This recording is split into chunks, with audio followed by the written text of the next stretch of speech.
যোদ্ধাদের, এই বাংলা সাধারণ আপামর জনগণের, এই বাংলা বঙ্গবন্ধুর, এই বাংলা ছাত্র, কৃষক, শ্রমিক সবার। এই বাংলায় যারা এরকম ধৃষ্টতাকারী তাদের আমরা বিচার চাই। এবং আমি একজন শিক্ষক হিসেবে যে সকল ছাত্ররা নিহত হয়েছে তাদের এই মৃত্যু আমাদের কোনোভাবেই কাম্য নয়। আমরা সকলেই সেই বিচারগুলোও চাই যেগুলো সকলকে ভুল বুঝিয়ে তারপর সকলের দৃষ্টি অন্যদিকে ফেরাতে চাইছি। আমরা এই বাংলায় এই শিল্পীরা কেন দাঁড়িয়েছি আমরা সবাই জানি।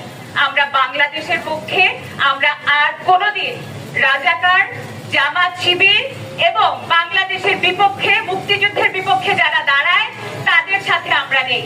আমরা সেই সকল মানুষের সাথে আছি যারা আপামর জনতা, আপামর জনগণ, বাংলাদেশকে ভালোবাসে, মুক্তিযুদ্ধের চেতনায় বড় হয়, রাজাকার বলবা